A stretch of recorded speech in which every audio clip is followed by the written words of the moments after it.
It's really good for the flat areas with the bottom and up high on the sides.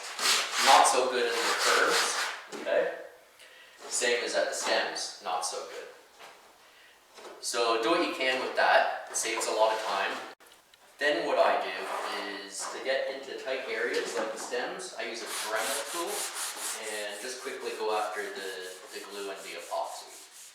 So now I'm on to 80 grit sandpaper, and instead of using a bottle or a can or something that has a curve to it, what I do is I just take an old dish drying cloth and I roll it up tight.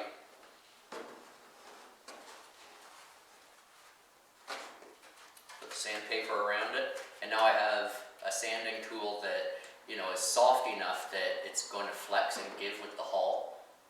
It's got decent width and it's comfortable.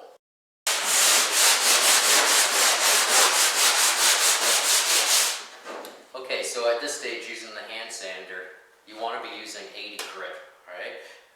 Don't use anything coarser than that. You're just going to be scratching up the hull, alright? So we've got all the glue removed and all the epoxy and the lumps and bumps that you're not happy with, basically.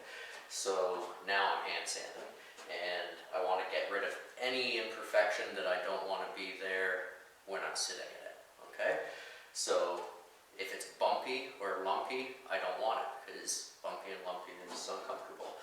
So yeah, sand away. Make sure you sand with the grain. Don't sand against the grain at this point. You might find a piece of glue or something, and then sand against the grain if you need to get rid of it. And then make sure you clean it up by sanding with the grain for about as long as you went against the grain. So yeah, that's it. We just finished sanding it off, and if you want, you can go to 100 grit, but it's not really that important. 80 grit will do. And then the next step is to do the fill coat of epoxy on the inside of the hull.